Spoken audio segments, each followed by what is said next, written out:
Bonjour, dans cette vidéo je vais vous parler des origines historiques de Noël. Cette célébration commence il y a bien longtemps, bien avant l'Empire romain. Nous voyons déjà l'origine à l'époque de Nimrod. Nimrod, le constructeur de la tour de Babel, et à cette époque, le 25 décembre, c'est l'anniversaire de Tammuz, fils de Nimrod, considéré comme le premier antichrist. Nimrod épousa sa propre mère, dont le nom était Sémiramis. Après la mort de Nimrod, Sémiramis affirma qu'un conifère mature avait poussé en une nuit d'une souche d'arbre mort. À chaque anniversaire de sa naissance, elle affirmait que Nimrod visiterait l'arbre à feuilles persistantes et y laisserait des cadeaux. Le 25 décembre était donc cet anniversaire. Nimrod, donc, que l'on peut appeler également le Seigneur de Noël. En Égypte également, c'est la célébration du culte du dieu soleil, Ré ou Ra, et d'Osiris, dieu de la fertilité. En Perse, c'est le culte du dieu soleil, Mitra. En Grèce, c'est le culte du dieu soleil, Hélios, et de Dionysos, également dieu de la fertilité et du vin. À Rome, bien avant la naissance de Jésus-Christ, c'est le culte du Sol Invictus, le soleil invaincu. Dans d'autres cultures païennes, le 25 décembre, qui correspond au solstice d'hiver, célèbre la naissance de dieux païens comme Attis, Bacchus, Dionysos, Hélios, Horus, Mithras, Nimrod, Perséus, Sol Invictus, Tammuz. Et finalement, cette nouvelle idole, ce nouveau dieu récupéré par l'Empire romain, Jésus, qui fut rajouté et assimilé à ces cultes païens. L'Empire romain, culture païenne par excellence, avec sa religion panthéiste, l'adoration de nombreux dieux, célébrait les Saturnales. Que sont les Saturnales ? Voici ce que dit l'encyclopédie Britannica. Dans l'Empire romain, les Saturnales étaient une fête de divertissement et d'échange de cadeaux. Le 25 décembre était également vu comme l'anniversaire du dieu Mitra, le soleil vertueux. À la nouvelle année romaine, les maisons étaient décorées de verdure et de lumière. Ces Saturnales étaient en l'honneur du dieu Saturne. C'est une divinité, une des divinités romaines, et de peur d'être détrôné par l'un de ses enfants, il dévora chacun d'eux à leur naissance. Il préside la période qui précède le solstice d'hiver, celle donc des Saturnales. Pendant le reste de l'année, c'est un Deus Otiosus, un dieu en sommeil, dont la statue est liée par des bandelettes, dont on ne le libère qu'au moment des Saturnales. Il a été assimilé par les anciens au titan grec Chronos, le dieu du temps.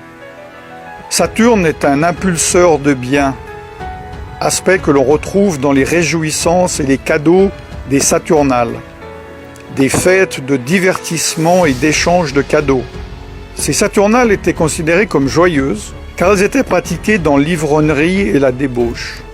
À la nouvelle année romaine, les maisons étaient décorées de verdure et de lumière. La nouvelle religion romaine, fraîchement créée par l'empereur romain Constantin, a mélangé les pratiques et les croyances de la Bible avec celles occultes de son empire, et il a adopté et adapté cette fête païenne. Cela s'appelle le syncrétisme. On m'a demandé des faits. Ce que je viens vous dire sont des faits. Voici d'autres faits. Noël, par exemple, a été illégal aux États-Unis d'Amérique jusqu'au XIXe siècle, étant considéré comme elle est, c'est-à-dire une ancienne fête païenne. Vous pouvez voir sur le panneau en anglais que je traduis « Avertissement public ». L'observation de Noël ayant été jugé comme un sacrilège, l'échange de cadeaux, de célébrations, l'habillement fin et d'autres pratiques sataniques similaires sont interdites. Autre fait, au XIXe siècle, en Grande-Bretagne, Charles Spurgeon, surnommé le prince des prêcheurs, une personne appréciée par tous les protestants, les évangéliques et les pentecôtistes. C'est une référence dans ce milieu. C'est moi je dirais, un revivaliste avant son temps. Il écrit « Ceux qui suivent la coutume de célébrer Noël ne suivent pas la Bible, mais des cérémonies païennes. » Autre fait, tous les historiens et les érudits de la Bible s'accordent à dire que Jésus n'a pas pu naître en décembre. Il faisait trop froid en hiver, pour différentes raisons que j'ai déjà données dans d'autres vidéos. Plusieurs supposent qu'il soit né au début d'automne. Là, c'est la fin de l'année des récoltes, pendant la fête ordonnée par Dieu dans la Bible, nommée Sukkot, ou fête des tabernacles. La Bible est claire. Elle interdit la participation au culte païen, même si ceux-ci sont maquillés et décorés. Jérémie 10, 2 dit « N'apprenez point les façons de faire des païens. » Jésus lui-même a dit « Vous ignorez la loi de Dieu et observez la tradition des hommes. » Dans Marc chapitre 7, verset 8. Évidemment, un de mes versets favoris, « Mon peuple périt, faute de connaissance. » Osée chapitre 4, verset 6. Concernant certains aspects de Noël, prenons les décorations de Noël. Les décorations de Noël sont-ils dénuées de toute signification? Lesquels de ces symboles, à votre avis, sont païens? En fait, ils le sont tous. Par exemple, le hou est utilisé dans les rituels païens pour la fertilité. La décoration d'arbres est une tradition païenne de Babylone, puis de Rome, de l'Empire romain. Les cadeaux et les offrandes sont une tradition babylonienne.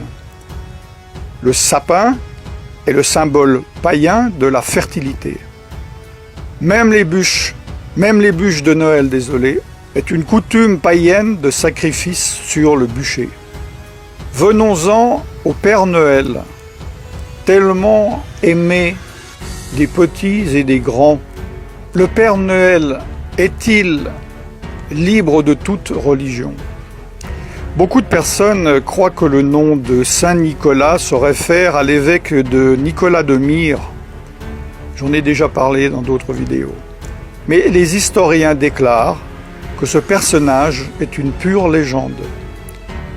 D'ailleurs, dans les années 70-70, le Concile Vatican II a formellement déclaré qu'aucun évêque de l'Église catholique romaine du nom de Nicolas n'avait jamais existé. En anglais, la langue la plus utilisée du monde, le Père Noël est appelé Santa Claus.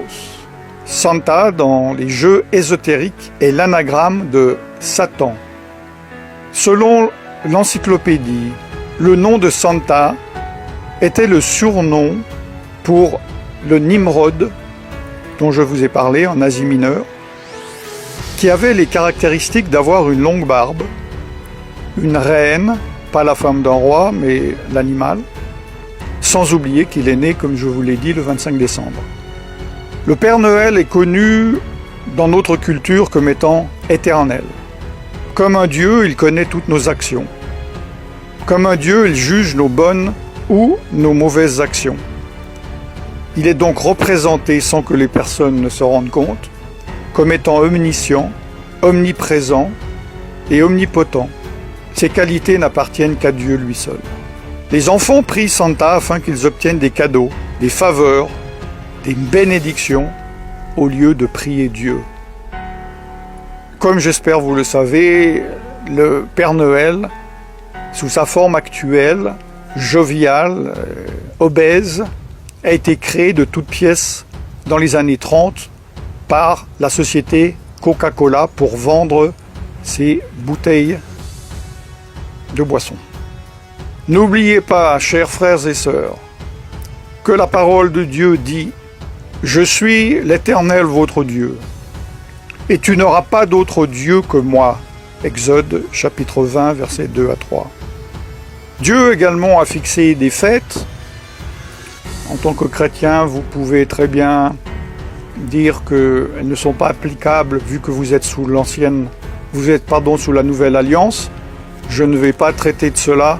Si vous ne comprenez pas les choses de Noël, vous ne comprenez pas encore ces choses.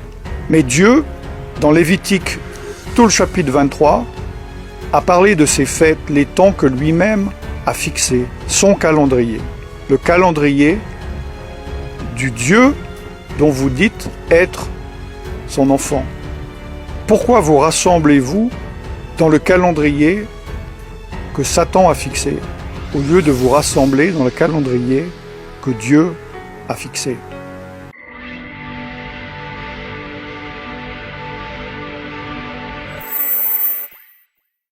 Je vous laisse méditer là-dessus. À partir de ce jour, vous ne pourrez plus dire que vous ne saviez pas. Prenez vos responsabilités, priez et faites votre choix d'obéir à Dieu, de désobéir à Dieu, d'être bouillant, d'être froid ou d'être tiède. N'oubliez pas que Jésus vomira les tièdes de sa bouche. Je ne vous souhaite donc pas un joyeux Noël. Par contre, je vous bénis dans le nom tout-puissant de Yeshua Mashiach, Jésus-Christ de Nazareth, le Fils de Dieu, et je vous dis à très bientôt. Shalom.